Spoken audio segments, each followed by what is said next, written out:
شاعری میں ناصر کاظمی کی انفرادیت کیا ہے؟ چھوٹی بہور کا استعمال کیا گیا ہے ان کی شاعری میں، سادگی اور سلاست یہ ان کا طرز اظہار ہے، اور غزل کو انہوں نے ہجرت کے ان تجربات کے ذریعے ایک نیا موضوع عطا کیا ہے، اور خاص بات یہ کہ غزل کی ڈوبتی ناؤ کو ناصر کاظمی نے سہارا دیا ہے۔ یعنی ترقی پسند تحریک کے بعد سے لے کر یہ پوری جو 20ویں صدی ہے، اس میں نظم کا دورہ ہے، اور غزل کئی اس پر اعتراضات کیے جاتے ہیں، پس منظر میں چلی جاتی ہے، یہ نازک دور ہے غزل کا۔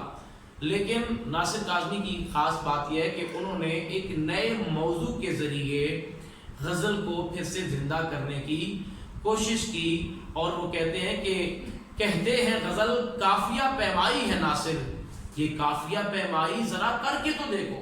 یعنی ان کے 3 شعری مجموعے جو غزلوں کے ہیں، پتہ چلتا ہے کہ ناصر کاظمی نے غزل کو زندہ رکھنے میں اور اس کو بحال رکھنے میں بڑا کردار ادا کیا ہے۔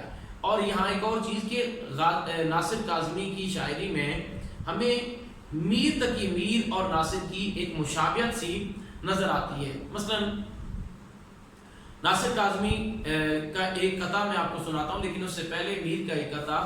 میر تقی میر جب دلی سے ہجرت کر کے لکھنؤ پہنچے، جس رات وہ پہنچے پتہ چلا کہ لکھنؤ میں ایک مشاعرہ ہو رہا ہے، اور میر بھی اس مشاعرے میں پہنچ گئے، کیونکہ غربت کے مارے ہوئے تھے۔ اور جب مشاعرے میں پہنچے، لکھنؤ خوشحال تھا۔ آب حیات میں مولانا محمد حسین آزاد نے یہ واقعہ نقل کیا ہے۔ وہ کہتے ہیں کہ میر ایک منفرد انداز میں جب پہنچے تو لوگ ان کو دیکھ کر ہنسنے لگے۔ یعنی دلی کی جو تہذیب تھی، یا جہاں کا جو رہن سہن تھا، جو وضاحت تھی، جو لباس تھا، وہ تھوڑا مختلف تھا۔ تو جب میر وہاں پہنچے، جوان تھے، لیکن ان کا ظاہری حلیہ ایسا تھا، لباس ایسا تھا کہ لوگ ان کو دیکھ کر ہنسنے لگے۔ تو میر نے ضبط کیا، اور جب شمع محفل ان کے سامنے رکھی گئی تو بعض لوگوں نے پوچھا کہ حضور کا وطن کہاں ہے؟ تو اس پر غزل کے ساتھ انہوں نے ایک فعل بدیع قطعہ لکھا تھا۔ میر نے کہا کہ کیا بود و باش پوچھو ہو پورب کے ساکنوں، ہم کو غریب جان کے ہنس ہنس پکار کے، دلی جو ایک شہر تھا عالم میں انتخاب، رہتے تھے منتخب ہی جہاں روزگار کے، اس کو فلک نے لوٹ کے ویران کر دیا، ہم رہنے والے ہیں اسی اجڑے دیار کے۔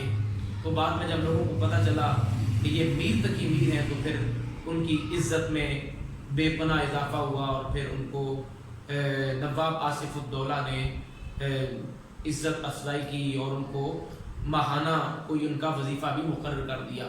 اب دلی سے لکھنؤ ہجرت کرتے ہیں میر، اور امبالہ سے ہجرت کرتے ہیں ناصر، اور امبالہ سے ہجرت کر کے جب وہ لاہور پہنچتے ہیں، تو اب یہ جھلک دیکھیے گا، مشابہت دیکھیے گا۔ ناصر کاظمی کا ایک قطعہ ہے، وہ کہتے ہیں کہ امبالہ ایک شہر تھا سنتے ہیں اب بھی ہے، میں ہوں اسی لٹے ہوئے کریے کی روشنی، اے ساکنان خطۂ لاہور دیکھنا، لایا ہوں اس خرابے سے میں لال معدنی۔ تو کس قدر مشابہت پائی جاتی ہے۔ تو احباب گرامی، ناصر کاظمی کی اگر شاعری کے موضوعات کے متعلق بات کی جائے تو اختصار کے ساتھ میں یہاں بتانا چاہتا ہوں کہ ان کی چونکہ شاعری کے موضوعات میں پہلا درجہ ہے واقعات ہجرت کی ترجمانی۔ وہ کیا کہتے ہیں کہ شہر در شہر گھر جلائے گئے، یوں بھی جشن طرب منائے گئے۔ یعنی ناصر کاظمی کی شاعری سے تاثر یہ ملتا ہے کہ کون جیتا کون ہارا یہ ایک الگ بحث ہے، لیکن اس میں انسانیت ہار گئی، اور سینکڑوں سال اکٹھے رہنے والے ایک دوسرے کو تحفے میں لاشیں دیتے ہیں، اور کس طرح لوگوں کی عزتیں پامال کی گئیں۔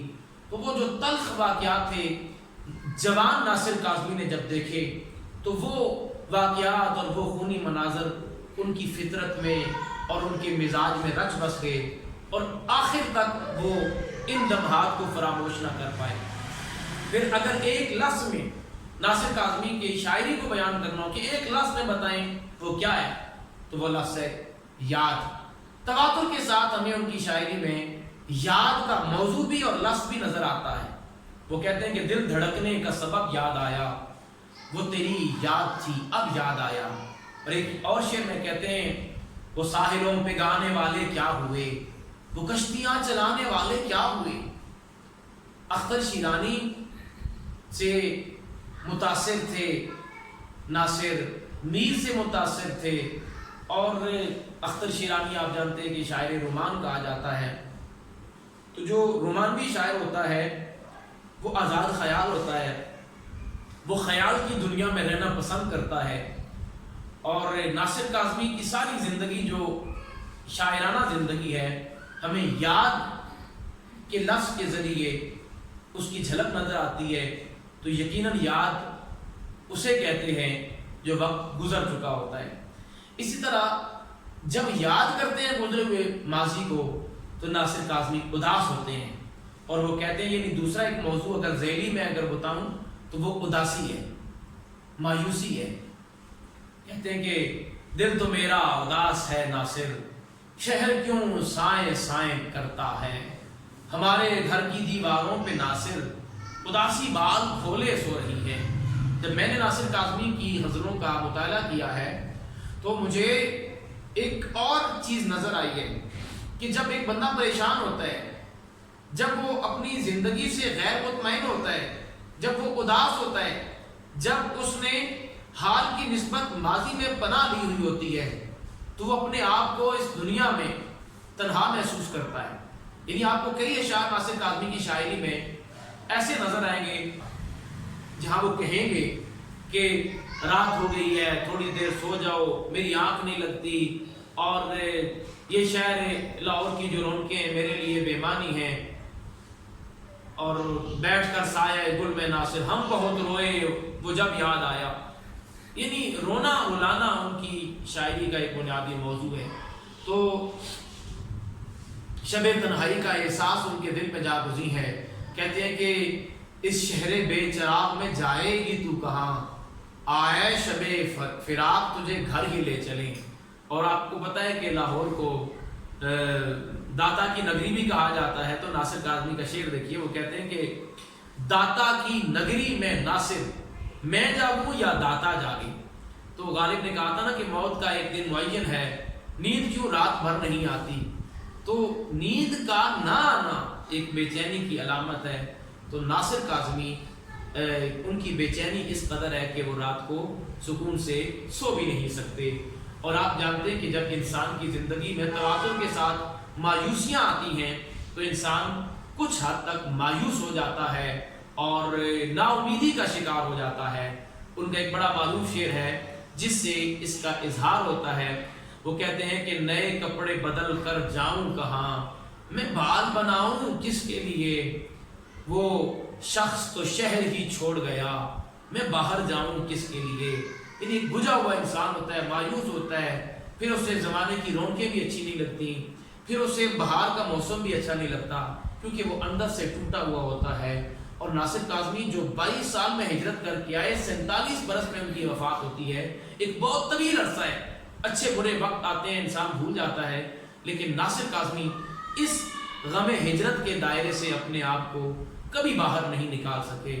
اگر بات کی جائے اس سے متضاد ایک صفت کی، یعنی قنوتیت کا متضاد ہوتا ہے رجائیت، پر امید ہونا، تو تمام جو کلام ہے اس میں کہیں ایسے شعر نظر آتے ہیں جن میں کہیں ہمیں نظر آتا ہو کہ ناصر کاظمی اپنی زندگی سے مطمئن ہیں، اپنی زندگی سے وہ خوش ہیں، ان کا اب دل لگ گیا ہے، اب انہوں نے اپنے ماضی کو بھلا کر اپنے مستقبل یا اپنے حال کو